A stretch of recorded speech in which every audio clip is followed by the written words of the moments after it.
Good morning and welcome to IU Sports Sunday. Nick Rotocap here with you. It is a gloomy first Sunday of May here in Bloomington, and it's May, which means only one thing, and that means the Indy 500 is coming up. Unfortunately, there's no IU connection to the race that I can find. If you or someone you know is from IU and has a connection to the race, let me know, because I think that would be pretty cool. The Indy 500 is pretty cool anyway.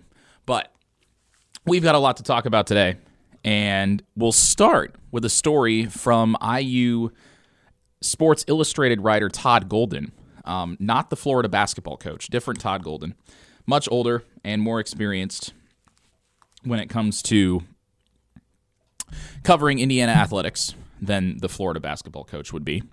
Todd Golden wrote a column on Sports Illustrated a couple days back. Todd's take: college sports changes are too much too soon for many Indiana fans. And I love the headline image from Todd Golden's column on Sports Illustrated a couple days ago. It's a picture from the IU-Illinois men's basketball game earlier this year, which was a blowout win for Illinois at Assembly Hall. That was the game where people first started chanting "Fire Woodson" very, very loudly, very vocally, and that was kind of a watershed moment as far as the end of Mike Woodson's career in Indiana goes. But Todd Golden says sometimes you write a column and you're unsure how people are going to react. So he wrote a column about a very real hypothetical scenario, something that is very much within the realm of plausibility, about how college athletic brands, aka, for example, the Indiana Hoosiers, could be separated from the universities they've been connected to, for example, Indiana University. And in some respects, this has kind of already happened, because you go to iuhoosiers.com. That would be, for example, the IU Athletics website, whereas if you go to iu.edu, the university, that's a different website. That's separate. That's a separate brand, I guess, but it's all under the same umbrella. So Todd Golden says he wrote a column about a hypothetical scenario which established athletic brands like Indiana could separate from the universities they've been connected to.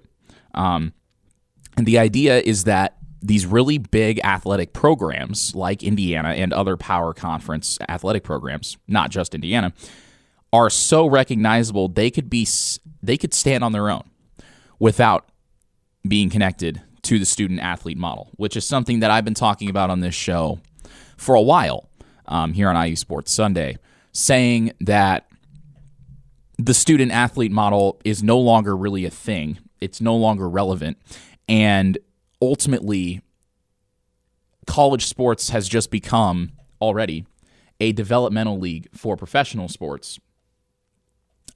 And the NCAA has already lost control of it and all of that. So we've talked about that a little bit.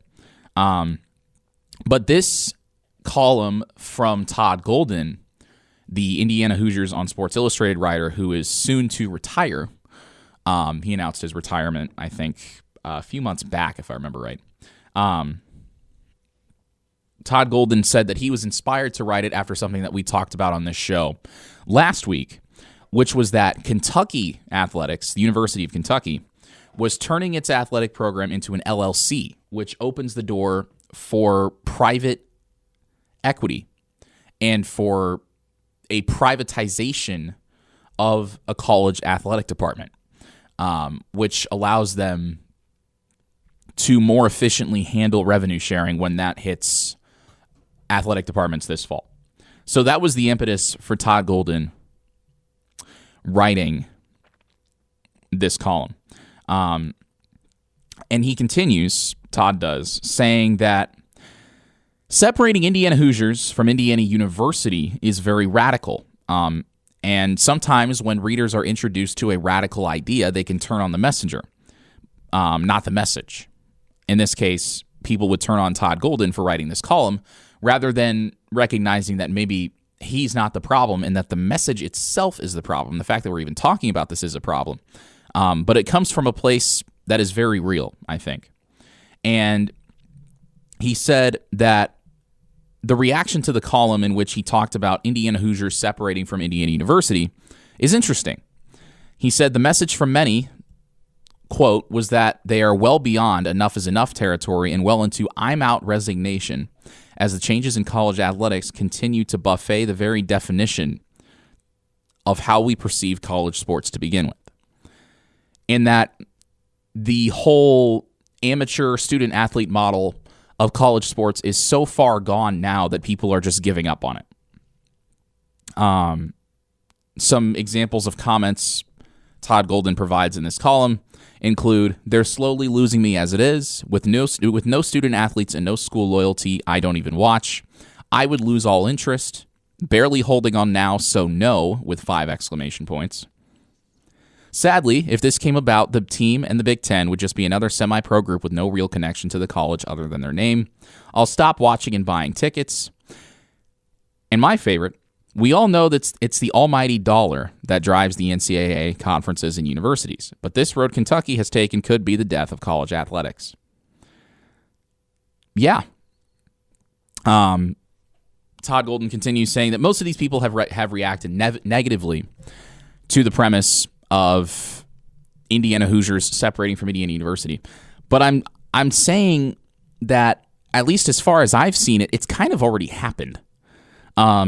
As far as the lack of loyalty, the lack of connection between the athletes and the university, that's kind of already happened. I mean, look at how Darren DeVries has built his roster for Indiana basketball. His roster, I'm not talking about X's and O's about basketball tactics here or anything. I'm talking strictly about the way that he has built the players, the way that he has recruited these players. Most of them are seniors. Most of them will only be here for 1 year because that's all the eligibility that they have left. There are some guys that have 2 years. And Trent Sisley, I'm pretty sure, is the only freshman. But most of these guys are seniors. Most of them will be here for 1 year and then they will be gone. That is it. And you look at the way that other teams explicitly recruit now. I go back to St. John's and Rick Pitino saying, oh, we don't even recruit high schoolers anymore. Because you can't, with all the old guys, with all the unks, as I like to call them, the old guys in college sports, there's no room really for high schoolers. I think it's a very valid point that ultimately college sports and college athletic departments will probably separate from the universities that they represent. I feel like that is the model that eventually at least the revenue sports are going to adopt. I have no source to back that up. It just kind of feels, I'm going strictly off vibes, I guess you could say. But in some form or fashion, the traditional student athlete model, which is already dead, will eventually be dead in the eyes of the NCAA. Because, and again, I've talked about this on the show, now that the semester's wrapping up, I've had some classes with student athletes, still using that term, I guess I'm dead naming them. I've had some classes with university athletes, and they have not been in class anywhere near as much as you might expect. If the NCAA wants to say that, oh, they're student athletes and they have to maintain eligibility, then if you believe that, I have a bridge to an oceanfront property in Wyoming to sell you, because it's just not the reality. So I think eventually the NCAA is going to admit that, okay, we have no control.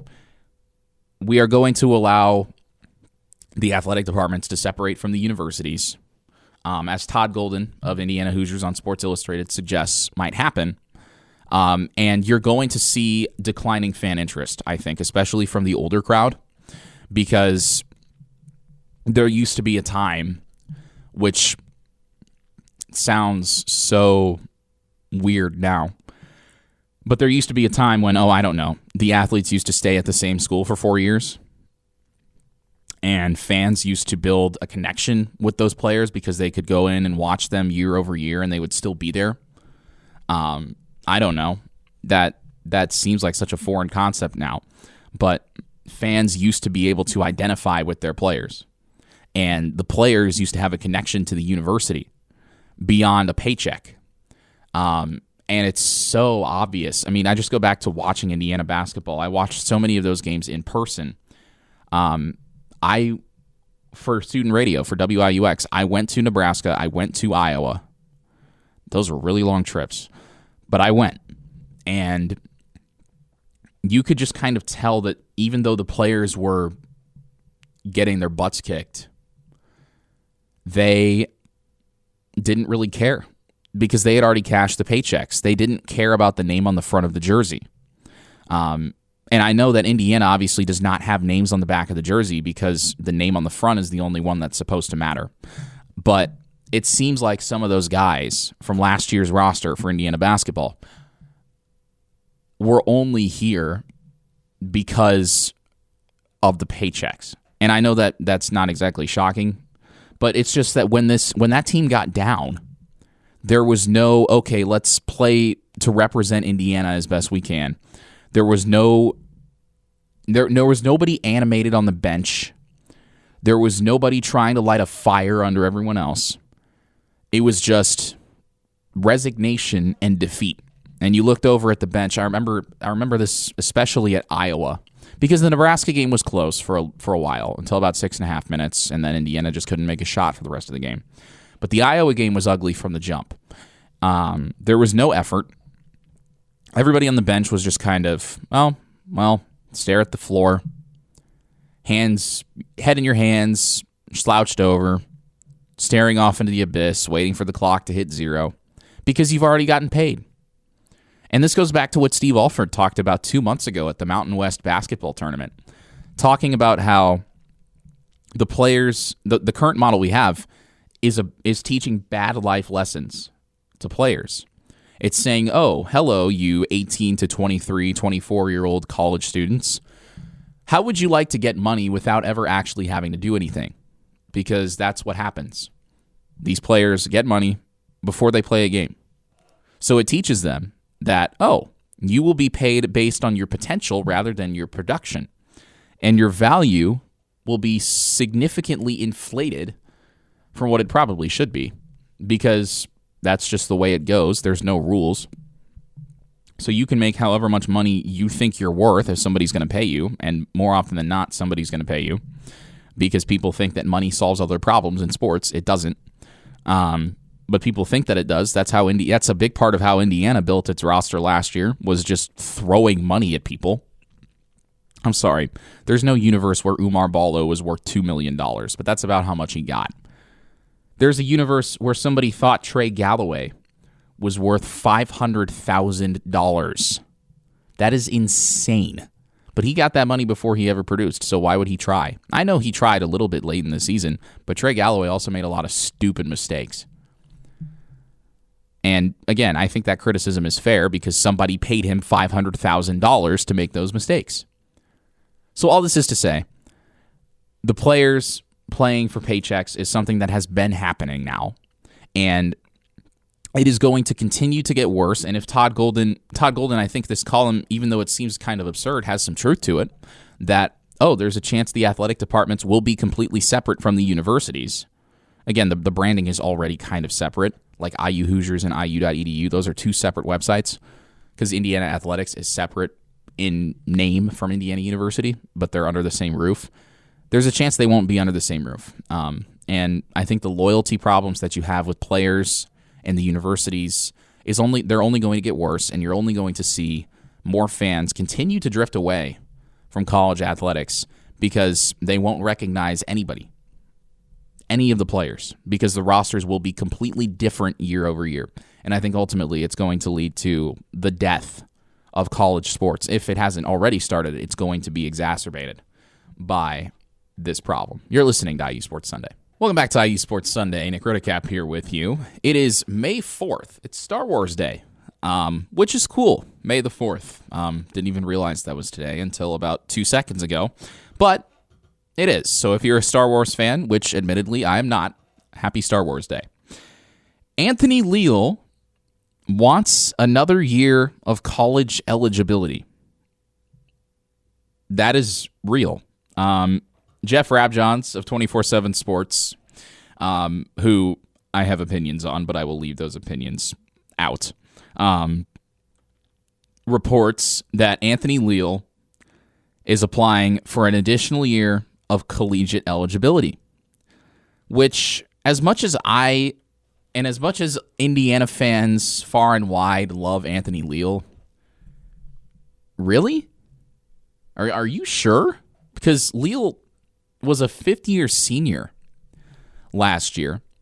He's been through senior day twice, including 2 years ago when he and Trey Galloway famously told Indiana fans to chill because we are going to get this thing figured out, and then they proceeded to not get this thing figured out. But 2020 Indiana Mr. Basketball, a graduate of Bloomington South, is applying for another year of college eligibility. My freshman year, which was 2022 to 23, Leal only played 11 games. Okay. But Leal has played 95 career collegiate games, which actually isn't even that much because you've seen guys play as many as what, like 120, 130, 150, I think. Anyway, Anthony Leal has played 95 collegiate games. And Jeff Rabjohns says, sources confirmed to Peaks.com, that Leal wants another year of college eligibility. So that now leaves two Indiana players with, I guess, in some form or another, eligibility still up in the air because Luke Goody is still in the process of maybe getting a waiver from the NCAA after an injury that sidelined him for most of that same season, 2022 to 23. But Indiana basketball right now, Darren DeVries' roster, has 11 scholarship players on it, and DeVries has said he's not going higher than 13 scholarship players. The maximum is 15. But DeVries doesn't want to go higher than 13 because using more than 13 scholarship players will lead to a reduction in revenue sharing. And that's a whole other discussion that we can get to in a minute. But Darren DeVries has 2 scholarship spots open, one of which has to be used on a big fella, but has not yet been used on a big fella. So that is something that I'm going to keep my eyes peeled for. Indiana, I don't think, has even landed a commitment from a player taller than 6'8". I'm pretty sure because, we'll take a look at the roster, but that was like the big thing when the transfer portal cycle was taking place. Was that Indiana didn't add any big dudes. Connor Enright, 6'2". Tucker DeVries, definitely not a big fella. None of these guys are big fellas, as Mike Woodson would call them. Which that is still my favorite way to talk about big men is just to call them big fellas because they are big fellas. Nobody taller than 6'8". Sam Alexis is 6'8". That's it. Anthony Leal is not a big fella, and even if he wasn't very good. Let's be honest. As much as the fans loved him, he was a very good defensive player, but he's not a scorer, which is fine. Indiana already has plenty of scores. But my whole thing is, Anthony Leal, you've been in college since 2020. You already have a degree. Yeah, I think he has 2. I think he has 2 degrees. An undergrad and I think a master's. I don't know. I would hope so because he's been in college for so long. But Leal needs to just go get a job. I'm sorry. As much as Indiana fans love him, as great as he's been as a representative of this university, Anthony Leal should not get any more eligibility. He played 11 games in 2022 to 23, but he didn't redshirt. I think he redshirted his freshman year, which was the COVID year, 2020 to 21. I think he redshirted that year, but that's his redshirt. right? And he wasn't injured. He just wasn't good. So I don't know what case he thinks he has to get this extra year, other than the LinkedIn profile, which probably says open to work, isn't getting as many hits as he thinks it should. But we'll take a look, because I want to make sure. Leal was listed this past year as a senior plus, which means he got an extra year. And okay, so he did appear in 20 games as a true freshman. He did not redshirt. But Leal played 11 games in 2022 to 23, including getting on the floor against Kent State for 1 minute in the NCAA tournament, because that was the year of Trace Jackson-Davis and Jalen Hood-Schifino. He did actually miss time with an injury, so I was wrong about that. Leal missed from late November against Little Rock through Nebraska on December 7th. So he missed about 2 weeks due to an injury. And he played a third of the season. I don't really think he has a case. I think that's what the NCAA is going to say. That, oh, well, yeah, you missed 2 weeks with an injury, but okay, you didn't miss the entire season. It wasn't a season-ending injury. It didn't keep you out until February, so you don't have a case. Go get a job. I think that's what the NCAA is going to say. And even if Leal is granted another year of eligibility, which, again, I don't think he will be, but he's asking for it, because I guess the worst they can say is no. What's he going to be, 25? 24 at the very least, if not 25 years old? Get a job, please. We don't need you taking minutes from young guys, from younger guys who aren't 25 years old, who have not been in college going on 6 years. That's the way I see it. And I understand, like, college is awesome and everything, but at some point you got to move on. At least with Chad Baker-Mazara from Auburn, who is also, I think, 25 years old, I'm pretty sure he didn't even start college until he was 20. So Baker-Mazara has a little bit more of a case, I guess. But Leal has been in college since he was 18, and he will have, this would be his 6th year of college if he were to get another year of eligibility. So no, I don't think Anthony Leal deserves another year of eligibility. Because again, he played 11 games. That's 11 out of 31 plus the NCAA tournament and the Big Ten tournament. But he's old. And that roster spot, that scholarship, which again, Leal has been on scholarship for 5 years. I feel like Darren DeVries wouldn't give it to him anyway, because there's 2 scholarship spots and you don't want to run with only one big man, right? That's the way I see it. You wouldn't want to run with only one big fella. That would be very bad. And Leal is, 6'5"? Not going to work, unfortunately. So Anthony Leal, as diligent as you are, wanting another year of eligibility, I would not hold your breath. You're listening to IU Sports Sunday. Back here on IU Sports Sunday, Nick Rotocap with you on this first Sunday of May, and there was some interesting news that came out on On3 via the Wall Street Journal a couple of days ago about President Trump reportedly considering an executive order on NIL after meeting with Nick Saban, of all people. It's kind of funny that Nick Saban met with Trump about NIL, considering that Saban was most likely one of the most guilty parties when it came to making under-the-table payments to players. And it's kind of funny that as soon as those payments became legal for everyone, Saban ducked out of college athletics as a coach. But anyway, Trump meets with Nick Saban and says he is considering an executive order that could, quote, increase scrutiny of NIL payments and the future of college athletics, per the Wall Street Journal. And they met on Thursday night, so this is a couple days ago now. But Saban apparently expressed concern about the amount of NIL dollars added to the college sports landscape, saying that he thought it was damaging to college athletics. And Trump said he agrees and said that he would consider drafting an executive order telling his aides to start looking at what it might look like. And Saban, according to the Wall Street Journal, his point was more about reforming NIL and creating more of an even playing field, which is something that he's talked about publicly, about the need for competitive balance, which again is really funny coming from a guy who probably benefited from under-the-table payments for the better part of 20 years.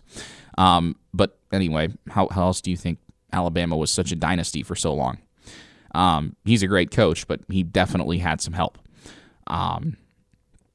So, notwithstanding Saban's interesting place in this discourse, I do think that, again, the NCAA completely botched the rollout of NIL, which took place about 4 years ago now. We're going on 4 years. It'll be 4 years in July. The only rule, as far as NIL is concerned, is that there are no rules, really. And I know RevShare might add more structure to it, but it's the irony of this, the irony of Nick Saban being the one to tell Donald Trump that NIL is bad, as it stands right now, just kills me. Because Saban ducked out. I think he realized that he lost his fastball because everybody else had the same fastball. And lo and behold, it's hard to compete on a level play. It's the same thing that's happened to Kansas basketball, I think. Same thing that happened to Alabama football happened to Kansas basketball. Everybody else starts paying their players, and all of a sudden you don't have the edge that you used to. But back in December, Nick Saban said something similar to what he and Trump spoke about, reportedly. Saban said in December, "I think personally we probably need some national legislation to make the rules the same in all states, because right now different rules govern each state in terms of what you can and can't do with players. I think it's up to the NCAA to sort of say, we've gone overboard a little bit to give these players all these opportunities. You have to have contracts." Saban continues, and this is a good point, "If you have a contract, you have a responsibility and you have to fulfill the contract. It would be for coaches and players, and the players should make money. I'm not against players making money, but they should have a contract and a responsibility to fulfill, just like a coach does. And there's some penalty if you leave a team and you have a contract, just like coaches have buyouts and they have to pay them if they leave. I think the NCAA is afraid of lawsuits, so they need some legal protection from litigation for this to get fixed." And that goes back to what we were talking about earlier, about how right now, Steve Alford brought this up back in March, players get money before they produce, and there's no penalty for them hopping from school to school, or just, for example, there was a kid who transferred to Ohio State from South Carolina, and then transferred to Ohio State again, sat out, made NIL money, and is now transferring back to South Carolina, men's basketball. I don't remember his name because he's not actually a very good player. He's known more for just transferring back and forth between Ohio State and South Carolina. But the point is, there's no penalty for players just hopping from school to school, making a bunch of money, and then leaving. I think that is a good point that Saban makes about there having to be contracts. But in order for the NCAA to enforce contracts, they would first have to admit they've completely lost the plot of the student-athlete, and the NCAA will then have to admit, okay, the student-athlete is no more, and these are all just basically professionals representing universities, but they're not actually really going to school there. They might be getting a degree, but let's be honest, they're not doing the same work to earn that degree as most other people are. That is a discussion that I don't think the NCAA will ever have, as far as admitting that they messed up. They'll let it go to court, and they'll find a way to settle, but they will never admit, oh, we goofed. I don't think that they're ever going to admit that. But somebody's going to take them to court and force them to admit it, I guess. Because that was how NIL kind of started in the first place, was a court ruling in California. So Saban makes some good points. But again, I do think that it's kind of ironic that Saban is the one being the liaison between college sports and the White House for this. But as far as what increased scrutiny might look like, I am assuming that in some form or another, that's going to be, why are these collectives dishing out, say, $20 million to build a football roster? That seems like a lot of money. And if they want to level the playing field, maybe they'll put a cap on how much money you can spend on a roster. I don't really know. how that would work. I don't know how you're going to enforce that. But it'll be interesting to see how that executive order shakes out, if it shakes out, because right now it's just kind of in the planning stage, like, oh, Trump is considering it. Okay. He's got a billion other more important things to consider than NIL and college athletics, let's be honest. But something worth keeping an eye on. I think, as far as NIL payments go and scrutinizing them, because I do think that we've lost the plot so much. Again, you shouldn't get money for doing nothing. That's not how the real world works. You have to earn it by doing something. But I do have my eyes peeled for that. And again, we were talking about during the last segment, I want to circle back on this, kind of in the same vein as NIL and revenue sharing. There is also the dark side, I guess, of rev share. I don't know if that's the right way to put it, although it is a dark reality of it. And that is the roster cuts that have already taken place in the non-revenue sports because of rev share. There's a member of the IU swim and dive team in the same class that I've had with 2 IU men's basketball players, which thankfully is finally basically over, because it was insufferable. I was in a group with one of them. It was the whole thing. Anyway, there is a member of the swim and dive team in that class, and they were talking about how swim and dive has already had to make roster cuts because of rev share, and because you've seen it in all sports. In football, they've cut down the amount of scholarships. In basketball, you don't want to go over 13. Darren DeVries has said that he doesn't want to go over 13 because then you lose money in rev share. So swim and dive has had to cut athletes who maybe aren't as, I don't want to say competitively viable, but aren't as quick in a competition setting, which means that those athletes just don't get the chance to develop. Like, oh, revenue sharing is coming down, so this goal that you've been working for your entire life is no longer possible because of something entirely out of your control.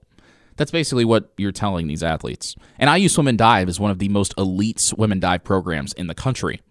They contend for national championships every year, and they're having to cut people because of revenue sharing. Imagine that. Like, you worked your entire life as an athlete. You've gotten to one of the premier institutions in all of college athletics for your sport, and then you're getting cut because your sport doesn't make money. Even though college athletics is supposed to be about more than making money. It's supposed to be about developing not just the athlete, but the person as well. And IU Swim and Dive, as far as I've heard, as far as I've seen, does as good of a job of that as any program at this university here in Bloomington. But they have to cut athletes because of revenue sharing, because they don't make money. That is stupid. It's brutal. And I know that everything is about money. And it's not like I'm naive. It's not like I'm stupid. But I just think it kind of sucks for the athletes who did get cut and who are going to get cut, not just from swim and dive, but from other sports as well, because you were sold a dream that now no longer exists. You were sold something, you were sold a reality that does not exist anymore because of something that has nothing to do directly with your sport. It has everything to do with football and with men's basketball. Those are the two revenue sports. IU, I think, makes a little money off women's basketball, but it's negligible at best. None of the other sports make money. Not even men's soccer, which is weird. I guess they just don't play enough home games. But IU makes 98% of its money off of football and men's basketball, and that's the same for pretty much every other school. But swim and dive athletes are falling victim to this, and there's nothing they can do about it. Like, oh, you've worked your entire life, 18, 19, 20 years, to be a member of this team, to train as an athlete, to maybe get better and one day compete at a high level. Even if you're not swimming at a high level in competitions yet, you're working your tail off to try to get there, waking up at ungodly hours to go to practice and then going to class. Oh, no, we have to cut you. We don't have a choice. The NCAA has forced our hand and we have to cut you. It's just, I know life's not fair, but that sucks, man. That sucks. And I feel for those athletes. I really do. You're listening to IU Sports Sunday. Back here on IU Sports Sunday, Nick Rotocap with you, and it is a great time to save at IU Credit Union. Go to iucu.org to see their most current money market savings and certificate rates. IU Credit Union at iucu.org. Indiana baseball is doing this weird thing where they play a non-conference series right as the Big Ten tournament push begins. Abilene Christian. I know nothing about them. I'm not going to lie. They are not very good. I know that. Indiana has decisively won the first 2 games of that series down in Abilene, Texas. Jeff Mercer has picked up 200 wins as head coach of Indiana, and some fans are saying he won't make it to 210. Why? I actually do know, but it's a little bit misguided. Indiana has won the first 2 games down in Abilene, Texas, as they look to try to find a way to beat good teams. They're playing a bad team at a really bad time, but they're winning, so I guess that's good. But they need to build some momentum, and I guess they can do that with a sweep of Abilene Christian. That series wraps up today at 1 o'clock. The first 2 games, Indiana winning 8-4 on Friday and then 14-5 yesterday. Leading wire to wire in both games. The offense is doing what the offense has been doing all year, which is raking against subpar pitching. The question is, can they actually build, and can they hit well against good pitching? And the answer has been a resounding meh so far. It's been very inconsistent, but Indiana does not play a midweek game this week because it is finals week. So I guess they'll be able to save their pitching for 3 games against Purdue coming up in Bloomington this weekend, and then a midweek at Cincinnati, and then they go to Michigan, and that's the regular season. So Indiana's going to probably need to, at the very least, win both of those series. They've already locked up the series this weekend, win the midweek, and a couple sweeps probably wouldn't be bad either. We'll talk more about that on the other side of this break. You're listening to IU Sports Sunday. Back here on IU Sports Sunday, Nick Rotocap with you, and since it's May, that means the postseason push for the Diamond Sports is in full swing. Indiana softball wrapped up their regular season yesterday in West Lafayette, playing a doubleheader against Purdue, and it's actually kind of cool because the Big Ten tournament is in West Lafayette, so that means that they can just hang out and they don't have to travel. So good on Indiana softball. They took 2 out of 3 against Purdue in West Lafayette, shaking off a doubleheader loss in Game 1 and run ruling the Boilermakers in Game 2 yesterday. So the Hoosiers now await their fate in the Big Ten tournament, which begins on Wednesday at Purdue. And the Big Ten standings look like this. Oregon at the top, UCLA second. Those 2 teams have a combined record of 93-14 overall. That is absurd. 93 combined wins and just 14 losses between Oregon and UCLA. Third is Nebraska. The 4 seed is Ohio State. The 5 seed Northwestern. 6 Iowa, 7 Washington, 8 Wisconsin, 9 Michigan, 10 Penn State, 11 Indiana, 12 Purdue. The top 12 make the conference tournament. The teams that missed it, Illinois, Michigan State, Minnesota, Maryland, Rutgers.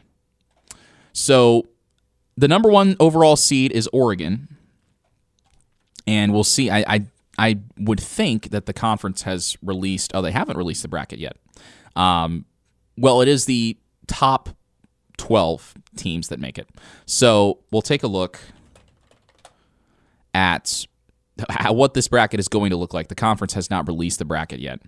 But all else equal, it should look a little something like this. The 5-12 game, so the top 4 seeds get first round byes. The 5-12 game should be Northwestern and Purdue in the Big Ten softball tournament, which would put Indiana-Iowa as the first round game in West Lafayette, the 6-11 game, which would be the final game on Wednesday night. Indiana played Iowa in softball earlier this year. They played twice in Bloomington. Iowa won both games by 1 run. That was part of one of those weeks where Indiana softball played a midweek on Tuesday, a midweek on Wednesday, and then played again on Saturday and Sunday. Kind of weird when it shakes out like that. But Iowa took both of those games in Bloomington, so I'd imagine if those matchups shake out the way they're supposed to, Indiana will be looking for a little bit of revenge.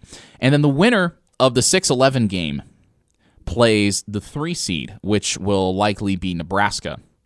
Although Nebraska still has one more game to play, as does Oregon, which I guess makes sense. So some of the series wrapped up on Saturday, some of them wrap up on Sunday.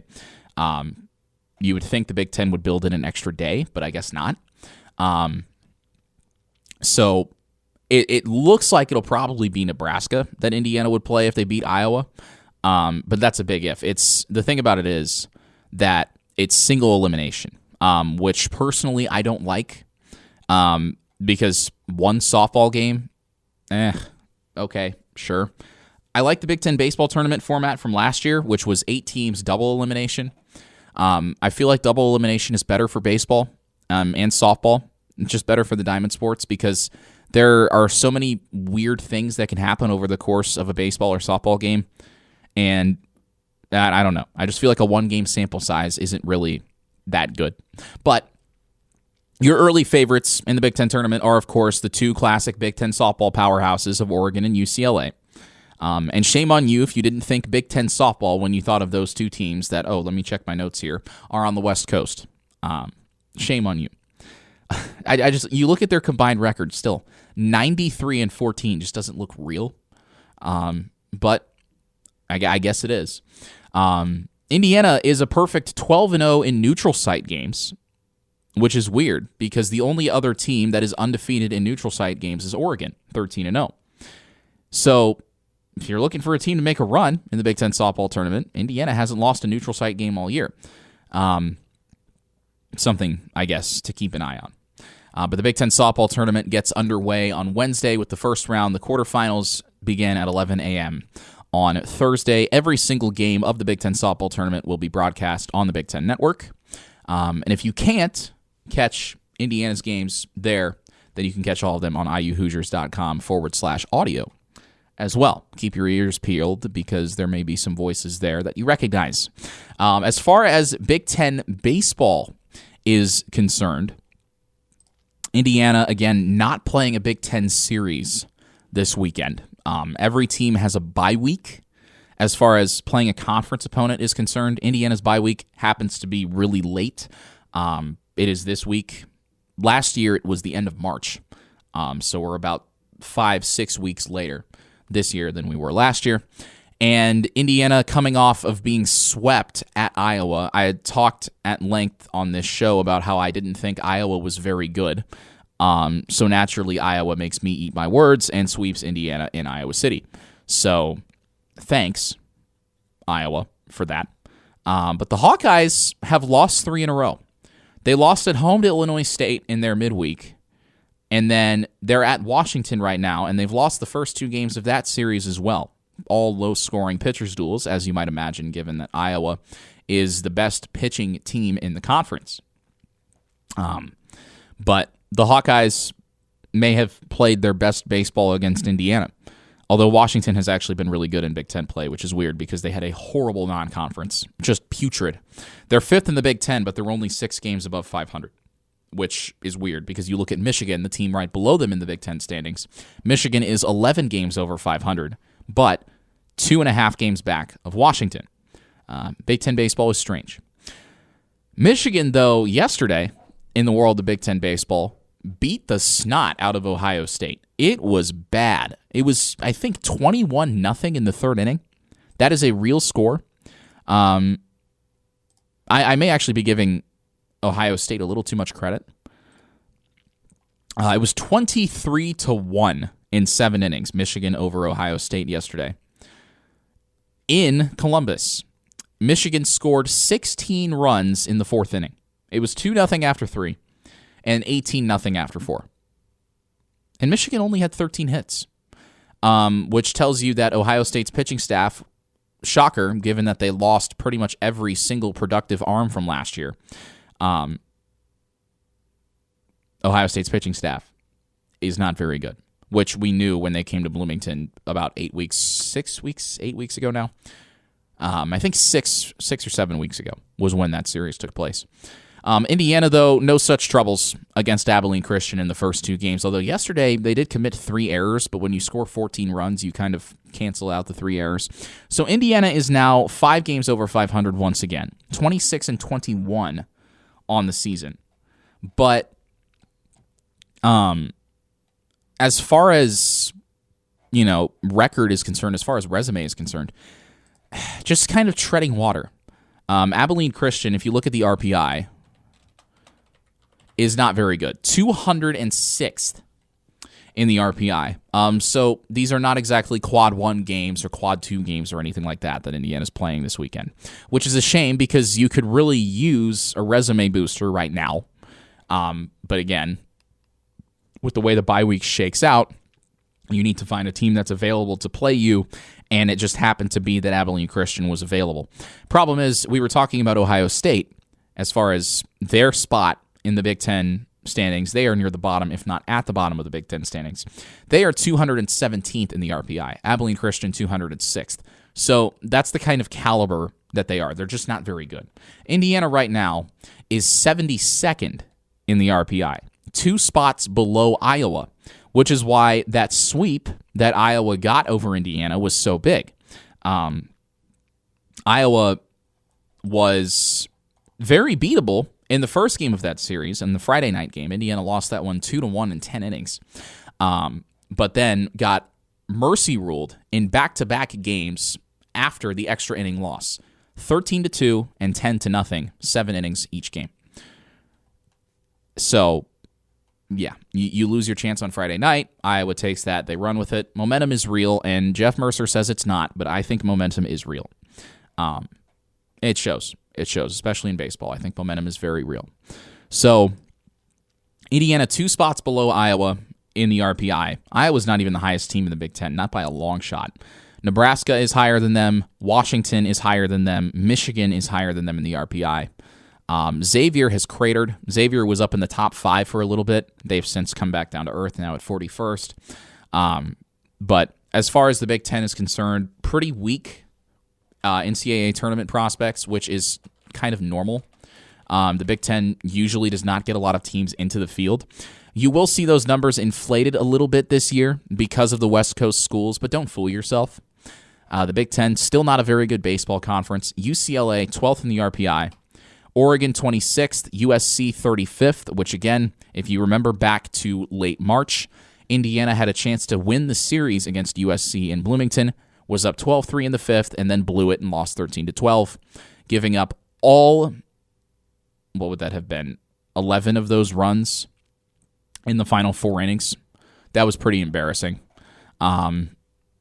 That was one of the worst losses I've ever seen at any level of baseball. As a media member, player, or de facto coach, I'll tell the story about how I coached a baseball team sometime.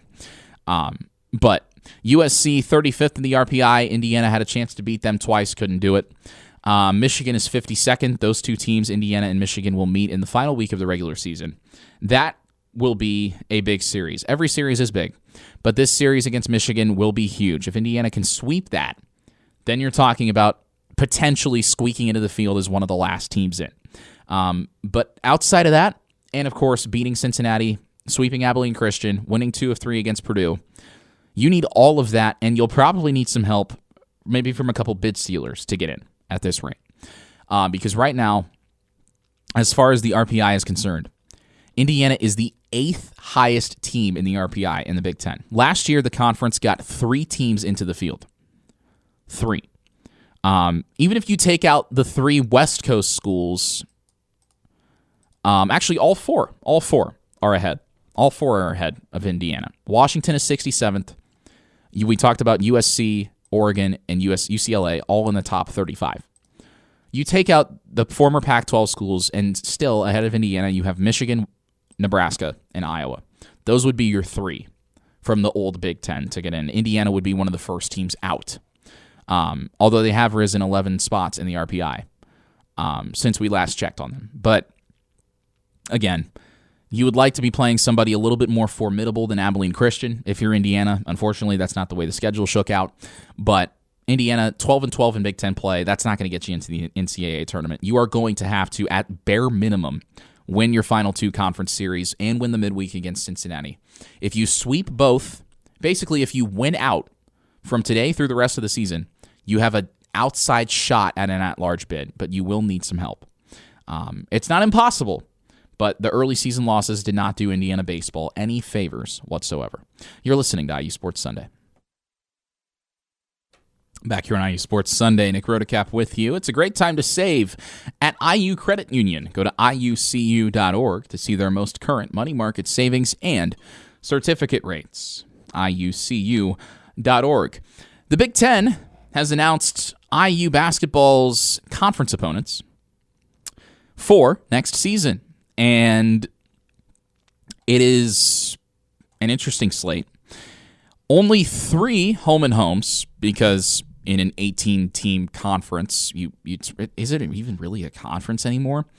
I'm struggling to figure this out because with so many teams in the conference, there's so much variance in the strength of schedule, even on a within the same conference, I guess, is the best way to say it. There's so much variance in the quality of schedules that teams play. Some teams you only play at home, other teams you only play on the road. Obviously, environments are very different depending on where you go. It's tough. Indiana hosts and only hosts Iowa, Nebraska, Northwestern, Oregon, Penn State, Washington, and Wisconsin, which makes sense because those are all the teams that Indiana only played on the road last year. Away only, Illinois, Maryland, Michigan, Ohio State, Rutgers, USC, and UCLA. So you take a look at this away slate. Illinois is very tough on the road. Maryland was tough on the road. I don't know how tough they'll be without Kevin Willard. Michigan, with Dusty May, the Chrysler Center may actually be tough to play at. Ohio State, Schottenstein Center, was tough last year, but Indiana squeaked that one out. Rutgers, Jersey Mike's Arena, I don't expect much of a fight from them, although weird things happen at Jersey Mike's Arena because usually Indiana plays there on like Tuesday night at 9:30 on Peacock. And then USC and UCLA, I'm pretty sure that neither of those schools actually have any students who are basketball fans. So there should be a lot of Indiana fans out there, actually. It's the first time that Indiana goes to Los Angeles to play UCLA and USC since December of 1960, which is absurd. That was a really long time ago. I don't think I was alive the last time that happened. If I was, I don't feel a day over 21, which is weird.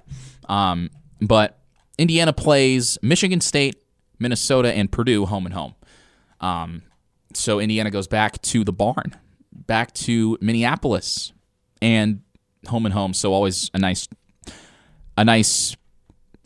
spot on the schedule when Indiana plays Michigan State in East Lansing. This year, we thought Indiana may have actually been turning the corner when they upset Michigan State, but of course, that was the game that Michigan State had a chance with Tom Izzo to break Bob Knight's wins record, and that was never going to happen against Indiana. It was in the script.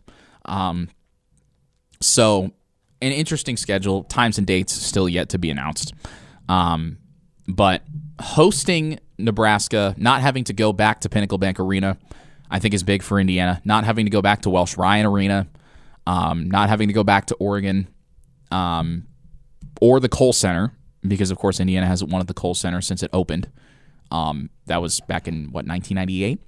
So not having to go to the Kohl Center this year will be good for Indiana because they can actually beat Wisconsin here in Bloomington, provided, of course, that a fire alarm goes off during the second half of the game. Not that that has ever happened or anything. Seriously, don't look it up. Penn State coming here again, and only here. No game at the Palestra, no game at the Bryce Jordan Center, which, by the way, Penn State needs to stop playing their basketball games there because it is way too big of an arena. And nobody goes to those games at the Bryce Jordan Center. It's unfortunate, but the arena is just too big. It's just too big. I'm sorry. They've got to figure something else out over there in State College. So, yeah, overall, I think this is an intriguing Big Ten Conference schedule. It's just really, really weird when you're playing 17 conference opponents because you really will only see most teams once. Indiana will only see 14 of 17 opponents one time. And so it doesn't feel sustainable, I guess, is the best way to put it. It feels like eventually we are going to have, regional conferences back. I feel bad. I do feel bad for the players of these teams on the West Coast because, you're spending so much time in the Midwest and you're spending so much time in, I guess, Maryland and Rutgers, technically the Northeast, the East Coast. I don't know. It's just weird. I don't think that's what they signed up for, but also they're making a lot of money, so I guess you're basically a professional athlete now. Just a little odd, I guess. That's the best way I can put it. So it's an interesting schedule for Indiana as far as the home and homes go. Minnesota's kind of a weird one. Michigan State makes sense. Obviously, Purdue is a protected rivalry. But while we're on the topic of Purdue basketball, they're playing an exhibition against Kentucky, which, okay, why would you not play a real game against them? It's an exhibition. That's great. But they're playing at Kentucky in Rupp Arena, is Purdue basketball. That's going to be fun. That's going to be really fun because there were some rumors, that Braden Smith was going to maybe transfer to Kentucky. And so not only is he not transferring to Kentucky, but he and Purdue are going to Rupp Arena to play Kentucky. October 24th. That's a Friday in Lexington. Mark Pope versus Matt Painter. I don't care that it's an exhibition. That's going to be fun. Purdue always plays these tough exhibitions early. They've done it the last couple of years. They're charity exhibitions. 1 year ago, they played Creighton. Lost by 6. 2 years ago, they played Arkansas, lost by 4 in overtime.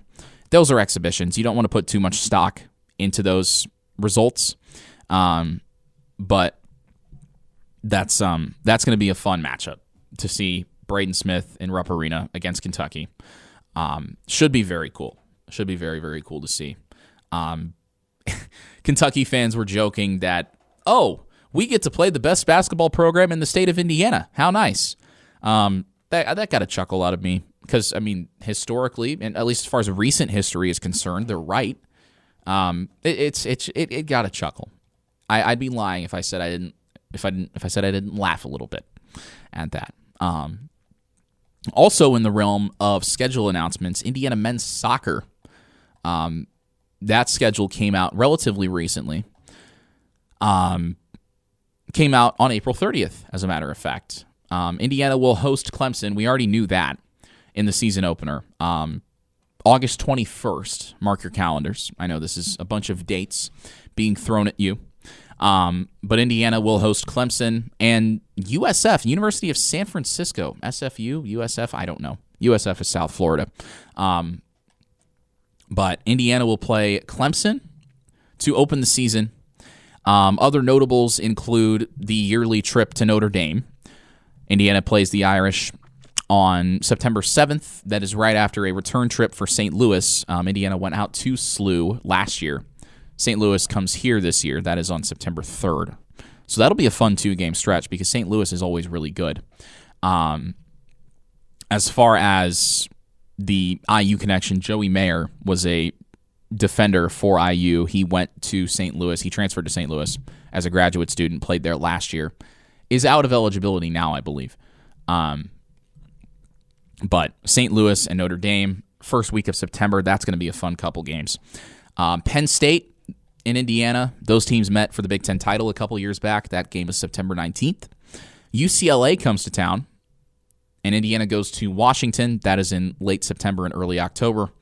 And then a trip to Kentucky. Indiana played Kentucky 2 years ago in men's soccer, and Indiana won. I believe that game was in Lexington. That was the game that kickstarted Indiana's run to the College Cup or the NCAA tournament quarterfinals. I guess the Elite Eight of college soccer, when Indiana upset Kentucky in Lexington. That's October 14th. And the thing about Todd Yeagley's teams is that they always get better as the season goes on. I think that model, basically, that's what Indiana baseball wants to be. Indiana baseball thinks that it's like that. Todd Yeagley's teams really are like that. They always get better as the season goes on. I don't know how it happens, but it happens every single year. It's like clockwork. John Rothstein talks about January, February, Izzo, April. Well, as far as the fall calendar is concerned, it's August, September, Yeagley, November, December. And the Yeagleys can also be substituted for the latter 2 months of the year as well, because Indiana seems to always find itself in or near the College Cup. Last year, Indiana men's soccer ran into a bit of a brick wall in the postseason. Ran into Denver, which Denver was a wagon last year. Before that, it was kind of weird. In the Big Ten tournament, Indiana played one game, got bounced by Michigan in the opening round at an empty SeatGeek Stadium in Bridgeview, Illinois. I guess moving it to a neutral site because it might be closer for everyone, but having the Big Ten tournament at campus sites was awesome for men's soccer. That was like one of my favorite broadcasts my sophomore year. We did the Big Ten championship game on student radio. I got to call that game at Bill Armstrong Stadium. There were like 4,000 people there. Indiana won 1-0. It was amazing. The atmosphere was so cool. And the Big Ten just wanted to take that away under the guise of travel logistics. It does not make any sense. Because for most schools, I get it if, say, Maryland is the top seed, because Maryland is really far away from Washington or Oregon or any of those schools out west. But from, Bridgeview, Illinois to Bloomington, you either get no atmosphere at SeatGeek Stadium or you get electric atmospheres at campus sites. And I feel like the Big Ten should not have taken that away, and it's a shame that they did. But men's soccer, if you've never been to Bill Armstrong Stadium for a men's soccer game, what are you doing? What are you doing? It's electric. It's amazing. You've got to go if you haven't. Some big ones to circle. We talked about Clemson, August 21st. Oregon State comes to town. I couldn't tell you the last time those teams met. That's August 31st. That's a Sunday night. Indiana hosts Michigan. That's always a big game. That's a Friday night in Bloomington, September 12th. And then Wisconsin coming to town. That's always a fun one as well. October 21st. And then the regular season wraps up against Rutgers on November 7th. That's a Friday as well. You're listening to IE Sports Sunday. Back here on IE Sports Sunday, Nick Rodecap with you. There are a lot of big personalities in the world of college football. Players, coaches, GMs, I guess, kind of. Of course, Curt Cignetti, one of the biggest, one of the most polarizing, one of the few coaches who makes people mad just by existing. But he was no stranger to the limelight, and I expect that to remain the case for his entire tenure here at IU. Another one, a big personality, but for a different reason, in that he didn't do much talking before he entered the college ranks, Bill Belichick.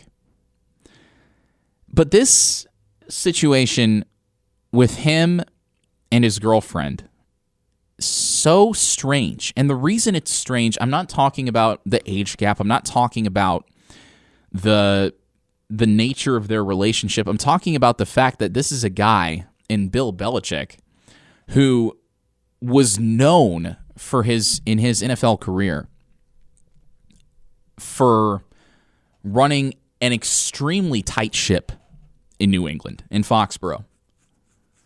He didn't really ever say much to the media. He was known for giving short, really kind of boring answers. And somebody asks him how it feels to win a big game, and just the iconic answer, well, we're on to Cincinnati. Extremely dry, had control over his public image.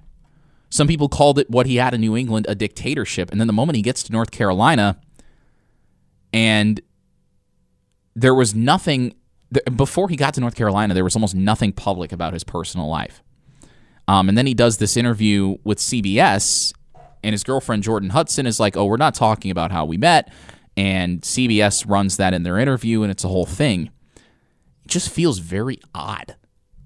Very, very odd. Belichick goes to promote a book, and the publicity now has been about anything but the book. Now she's CC'd on his emails, and I guess all this is to say that the limelight is kind of off of Curt Cignetti for a little bit, which is strange. Now, obviously, it's May, and there's not a lot of college football to talk about in May. But how would you like to be a North Carolina football player right now? Like, okay, great. Bill Belichick is now the head coach of my program. Holy cow, this guy's the most successful NFL head coach ever. He's got 6 Super Bowl rings. He ran a dynasty in New England. I can't believe I'm going to be playing for this guy. And oh no, why is there this much drama about his personal life? I wonder. I don't like speculating. Speculating's not cool because it doesn't really do anything. It's not very productive. But I do wonder, to be a fly on the wall in Chapel Hill right now. Fortunately for them, I guess, you've still got about 3.5, 4 months until the season starts. So plenty of time for things to cool down for Belichick. But it's just odd. Like, everything about this, it's so anti-Bill Belichick. Like, again, he ran such a tight ship in New England. Didn't really ever say anything to the media. Nothing ever leaked. Obviously, there was Spygate and there was Deflategate. And, again, as a Colts fan, I'm well-versed in the Patriots' history of maybe cheating, maybe not cheating. But Belichick was just kind of this, like, emperor of professional football. And his girlfriend being 3 years older than me is also kind of weird. I'd be remiss if I didn't say that. But Belichick doesn't have the control that he used to have. And I wonder if that's going to impact his coaching. Obviously, he's old. He's never coached college football. He's never been a head coach in college football. College football right now, though, you can probably run it like an NFL team and you would probably be successful. But my question is, does he still have his fastball? And as far as North Carolina football goes, they, I believe, they were the ones who gave up 70 points to James Madison last year, right? Yeah, they gave up 70 points to James Madison. I knew there was a Cignetti connection in there somewhere. It was 70-50. JMU scored 53 points in the first half.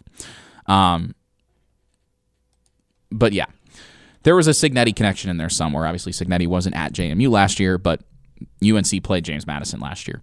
I do wonder how that's going to impact Belichick's coaching on the field. It's just something to kind of keep an eye on, and I wonder how he feels too that his life has turned into a soap opera.